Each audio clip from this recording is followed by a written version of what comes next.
Hello friends, this video on photosynthesis in higher plants part 10 is brought to you by examfear.com. No more fear from exam. So now we will talk about the process of photophosphorylation. What is this process? This is the process of ATP synthesis. So this is the process where ATP is getting produced.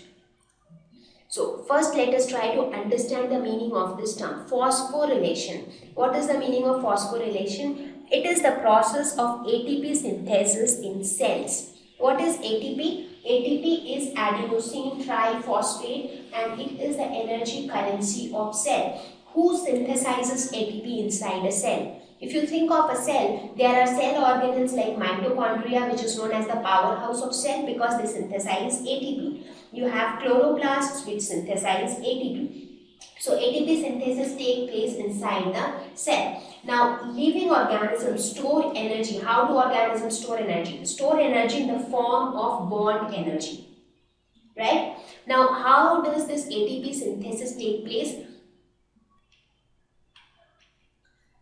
As I said, these are the organelles where ATP synthesis takes place in a cell. This is a mitochondria. This is a chloroplast. Now what is ATP? As I said, it is adenosine triphosphate. ATP is adenosine triphosphate. So here you can see the three phosphate groups. This white silver colored molecules are nothing but phosphorus. So these are phosphate. These are the three phosphate groups. So that is why it is triphosphate. This is a ribose sugar and what is this? This part is adenine. What is adenine? That is an amino acid. You remember when we spoke about the biomolecules, we talked about all these different amino acids. So three phosphate groups when joined to a ribose sugar and an adenine forms the adenosine triphosphate. Adenosine triphosphate.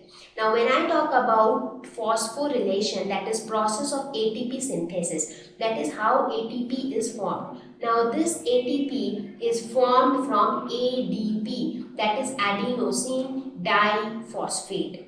So from how is it formed from ADP? By adding an inorganic phosphate to ADP. So already 2 phosphate was there in ADP, it was diphosphate. Now when you add one more phosphate to this, it becomes triphosphate. And this process is known as phosphorylation. That is why it is called phosphorylation, because you are adding one phosphate group, that is phosphorylation. So adding one inorganic phosphate group to form ATP is known as phosphorylation. Now what is photophosphorylation? Photo means light.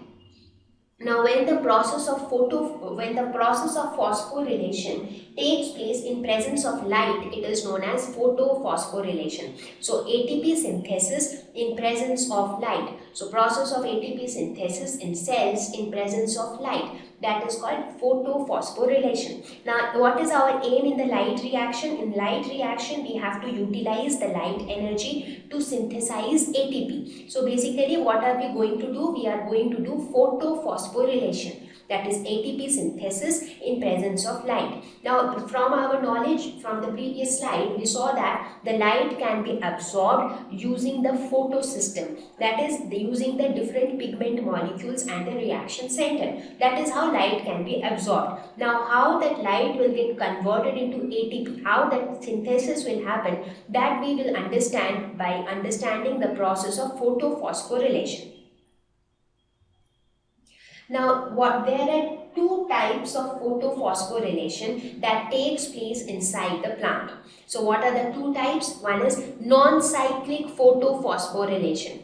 Non-cyclic, as the name says, it starts from one point and ends at some other point. Let us suppose it started from here. So, the arrow here is a mistake. It should happen in the same direction.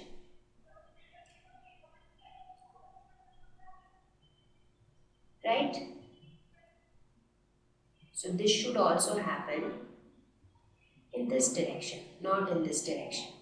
Right? So it is something like this. It started from here, it went here, it came here, and then again it went here. So it started from say point 1, it went to point 2, 3 and 4.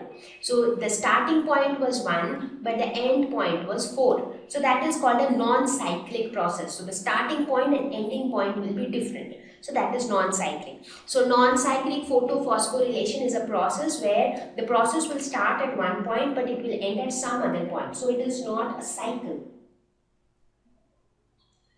And the second one is a cyclic photophosphorylation. Cyclic means, let us suppose it started from 1. It went through 2, it went through 3 and then it came back to 1. So it started from 1 and it ended at 1. So that is a cyclic process. So that is the process of cyclic photophosphorylation. So we will discuss both these processes. First we will talk about non-cyclic photophosphorylation, then we will talk about cyclic photophosphorylation. So here we will see how exactly ATP synthesis takes place in presence of light. Thank you. Please visit www.examfear.com to watch more videos, attempt free online test, get free study material, find tutors and mentors. Thank you once again.